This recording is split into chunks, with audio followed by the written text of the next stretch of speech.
જય શ્રી કૃષ્ણ પ્રિય દર્શક મિત્રો, મારી આ યુટ્યુબ ચેનલ શ્રી હરિભક્તિ રસમાં તમારા બધાનું હાર્દિક સ્વાગત છે। આજના વિડીયોમાં આપણે ચૈત્ર નવરાત્રિ કયા દિવસે શરૂ થશે અને કયા દિવસે સમાપ્ત થશે તેના વિશે શ્રવણ કરીશું તથા ઘટ સ્થાપના, કળશની સ્થાપનાનું મુહૂર્ત કયું છે તેના વિશે પણ શ્રવણ કરીશું। આ દિવસોમાં શું કરવું શું ન કરવું તેના વિશે પણ આપણે જાણીશું, તો વિડીયો અંત સુધી જોતા રહેજો। નવરાત્રિ હિન્દુઓનો ધાર્મિક અને મોટો તહેવાર છે। નવરાત્રિનો અર્થ નવરાત્રિઓનો સમૂહ એવો થાય છે। વર્ષ દરમિયાન કુલ 4 નવરાત્રિ આવે છે, તેમાંથી 2 નવરાત્રિ મુખ્ય હોય છે અને 2 નવરાત્રિ ગુપ્તા હોય છે। તે સિવાય આપણે ત્યાં શાકંભરી નવરાત્રિ પણ ઉજવવામાં આવે છે। ચૈત્ર માસની નવરાત્રિની ઉજવણી વસંત ઋતુ દરમિયાન કરવામાં આવે છે, જ્યારે ઉનાળાની શરૂઆત થાય છે। ઉત્તર ભારતમાં આ નવરાત્રિ મોટા પાયે ઉજવાય છે। જમ્મુમાં આવેલ વૈષ્ણોદેવીના મંદિરમાં આ સમય દરમિયાન નવરાત્રિની ઉજવણી કરવામાં આવે છે। માર્ચ માસમાં આવતી નવરાત્રિ વિશે મોટાભાગના લોકો અજાણ હોય છે, કારણ કે દરેક જગ્યાએ તેની ઉજવણી થતી નથી। ઋતુ પરિવર્તનના પ્રતીક તરીકે આ નવરાત્રિ ઉજવવામાં આવે છે। વસંત નવરાત્રિ ઉનાળાની શરૂઆતમાં ઉજવાય છે। વસંત નવરાત્રિને રામ નવરાત્રિ તરીકે પણ ઓળખવામાં આવે છે, કારણ કે રામનવમી ચૈત્ર માસના 9મા દિવસે આવે છે।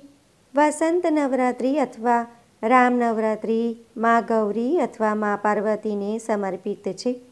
સામાન્ય રીતે વસંત નવરાત્રિની ઉજવણી પાછળ 2 કારણો મહત્ત્વના ગણવામાં આવે છે।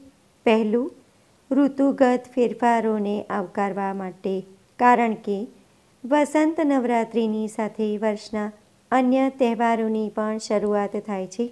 અને બીજું, આપણા પૂર્વજો દ્વારા શરૂ કરાયેલ મા શક્તિની દિવ્ય આરાધનાની પરંપરા જાળવી રાખવા માટે। વસંત નવરાત્રિ હિન્દુ ચૈત્ર માસમાં ઉજવવામાં આવે છે।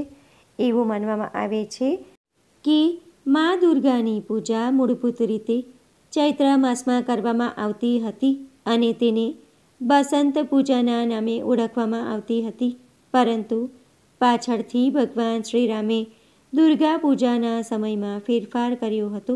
ભગવાન શ્રીરામ રાવણ સાથેના યુદ્ધમાં વિજય મેળવવા માટે મા દુર્ગાના આશીર્વાદ મેળવવા ઈચ્છતા હતા।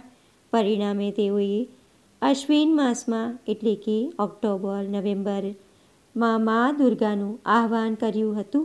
આ જ કારણે ઓક્ટોબરમાં કરવામાં આવતી દુર્ગા પૂજા અકલબોધોન એટલે કે ક સમયના આહ્વાનના નામે પણ જાણીતી છે।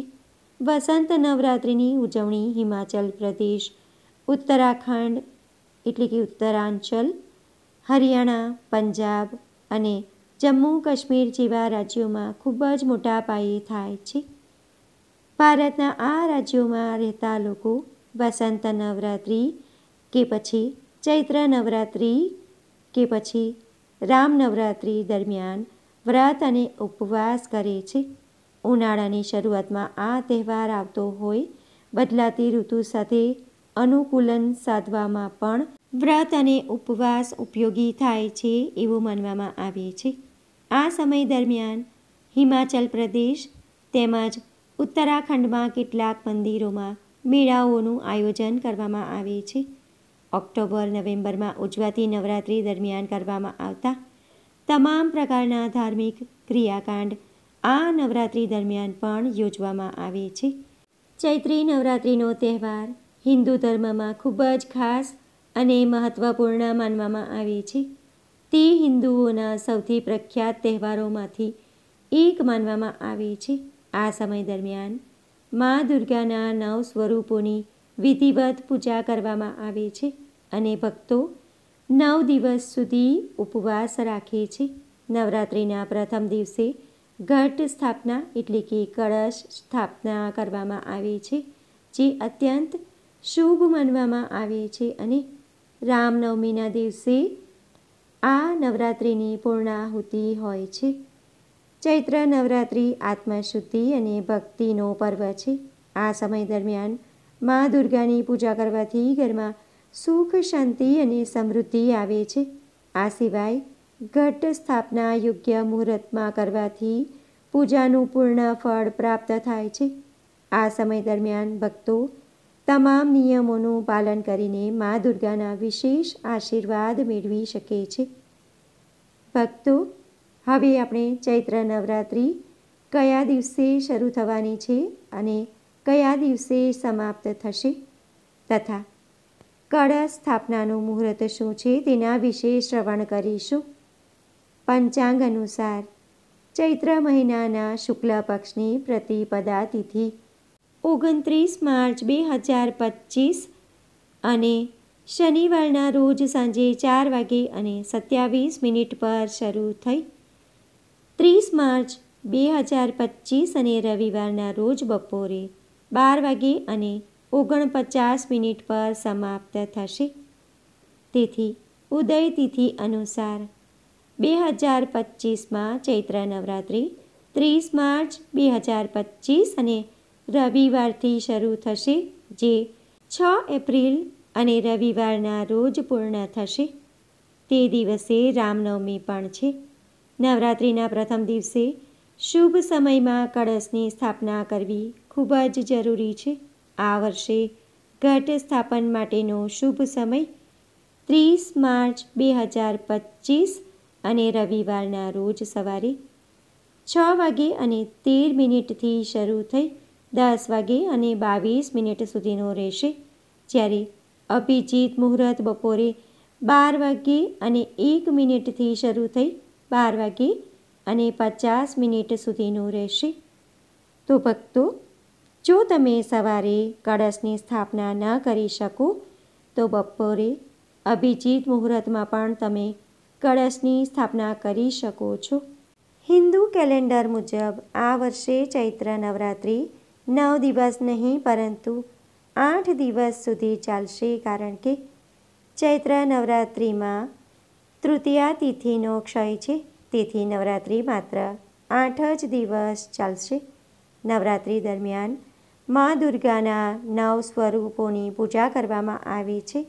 તો હવે આપણે જાણીશું કે માતાજીના કયા દિવસે કયા સ્વરૂપની પૂજા કરવામાં આવશે. પ્રતિપદા 30 માર્ચ 2025 અને રવિવારના રોજ મા શૈલપુત્રીની પૂજા કરવાની રહેશે. દ્વિતીયા 31 માર્ચ 2025 સોમવારના રોજ મા બ્રહ્મચારિણી અને મા ચંદ્રઘંટાની પણ પૂજા કરવામાં આવશે, કેમ કે તૃતીયા તિથિનો ક્ષય છે. ચતુર્થી 1 એપ્રિલ 2025 અને મંગળવારના રોજ મા કુષ્માંડાની પૂજા કરવામાં આવશે.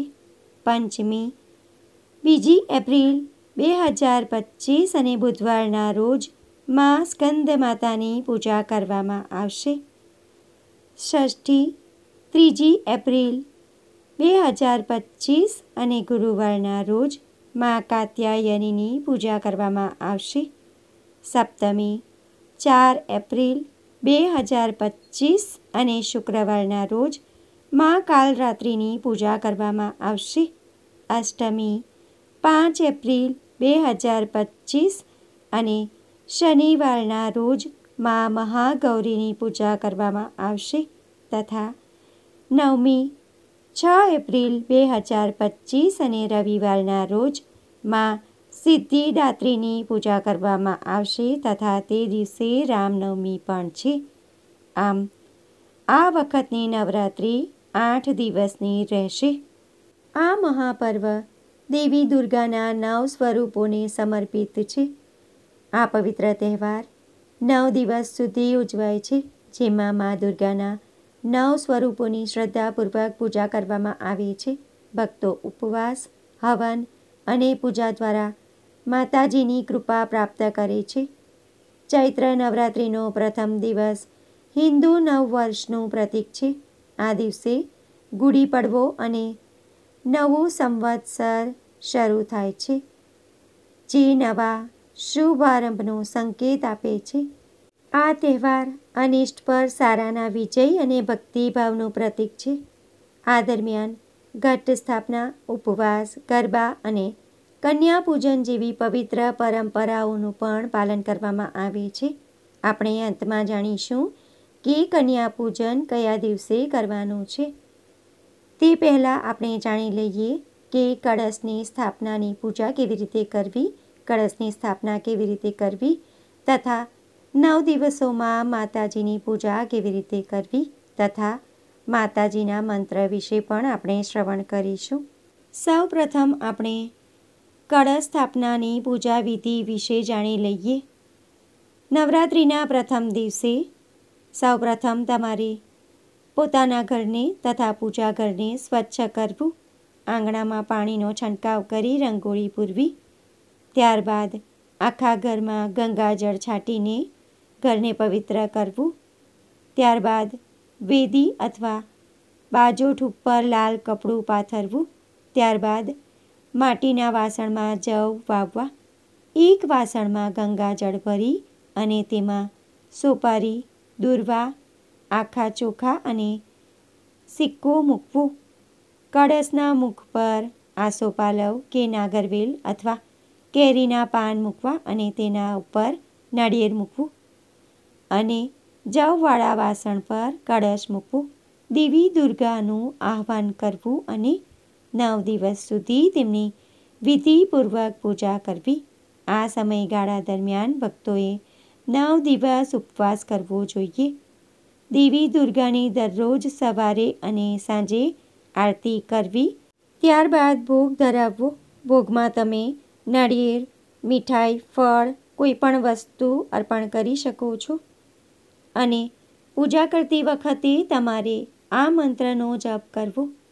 ઓમ એમ રીમ ક્લીમ ચામુંડાય વિચ્ચે. અથવા તો તમે બીજા એક મંત્રનો પણ જપ કરી શકો છો. સર્વમંગલ માંગલ્યે શિવે સર્વાર્થ સાધિકે શરણ્યે ત્રંબકે ગૌરી નારાયણી નમોસ્તુતે. આ મંત્રનો તમારે પૂજા કરતી વખતે પણ અને આખો દિવસ પણ તમારે જપ કરવો. ત્યારબાદ તમારે થાળ ગાવો અને પ્રસાદ અડોશ પડોશમાં વહેંચી દેવો. શક્ય હોય તો આખો દિવસ ઉપવાસ કરવો અને આખો દિવસ ઉપવાસ કરો તો ફળ ફળાદી કે દૂધ લઈ શકો છો અને જો તમે એકટાણું કરો છો તો શક્ય હોય તો સિંધવ મીઠાવાળું ખોરાક જ તમારે લેવો અને સાત્વિક ભોજન ગ્રહણ કરવું. તામસિક ખોરાક લેવાનું ટાળવું જોઈએ. નવરાત્રિના દિવસોમાં ગરીબોને યથાશક્તિ અન્નદાન, વસ્ત્રદાન કે ધનનું દાન પણ કરવું જોઈએ અને ગાયને ઘાસચારો, રોટલી કે ગોળ ખવડાવવો જોઈએ. તેનાથી માતા રાણી ખૂબ જ પ્રસન્ન થાય છે અને સારા આશીર્વાદ આપે છે. આ સમયગાળા દરમિયાન શું ન કરવું જોઈએ તે હવે આપણે જાણી લઈએ. નવરાત્રિના સમયમાં ઘરમાં સ્વચ્છતા જાળવવી જોઈએ. કોઈની નિંદા ન કરવી, કોઈની સાથે વિવાદ ન કરવો, કોઈને દુઃખ પહોંચે એવું કાર્ય ન કરવું. આ સમય દરમિયાન ખરાબ કાર્યોથી દૂર રહેવું. નવરાત્રિ દરમિયાન સાત્વિક ખોરાક જ લેવો. તામસિક ખોરાક જેમ કે ડુંગળી, લસણ, માંસ, મદિરા વગેરેનું સેવન ન કરવું જોઈએ તથા કોઈને અપશબ્દો પણ ન બોલવા જોઈએ. આ રીતે પૂરી શ્રદ્ધા ભક્તિથી 9 દિવસ માતાજીની પૂજા અને ભજન કીર્તન તથા ઉપવાસ કરવાથી માતાજીની અપાર કૃપા આપણને પ્રાપ્ત થાય છે તથા આપણા ઘરમાં સુખ, સમૃદ્ધિ, ધન અને ઐશ્વર્યની પ્રાપ્તિ થાય છે. તો ભક્તો, આજના વિડીયોમાં આપણે ચૈત્ર નવરાત્રિ ક્યારથી શરૂ થાય છે અને ક્યારે સમાપ્ત થાય છે તથા ચૈત્ર નવરાત્રિનું મહત્ત્વ શું છે તેના વિશે જાણ્યું. આ દિવસોમાં શું કરવું જોઈએ, શું ન કરવું જોઈએ તે પણ જાણ્યું તથા કળશની સ્થાપના કેવી રીતે કરવાની, તેની પૂજા વિધિ અને માતાજીની પૂજા પણ કેવી રીતે કરવી તે પણ જાણ્યું. આશા કરું છું કે વિડીયો તમને ઉપયોગી લાગ્યો હશે અને પસંદ પડ્યો હશે. જો વિડીયો તમને પસંદ પડ્યો હોય તો વિડીયોને લાઇક કરી બીજા લોકો સુધી વિડીયોનો પ્રચાર કરજો, જેથી બીજા લોકો પણ શ્રવણ કરી શકે અને જાણકારી મેળવી શકે। ફરી મળીશું એક નવા વિડીયો સાથે। ત્યાં સુધી બધા ભક્તોને મારા જય શ્રી કૃષ્ણ, જય અંબે માતા। કોમેન્ટમાં જય અંબે માં જરૂરથી લખજો। વિડીયો જોવા માટે ધન્યવાદ।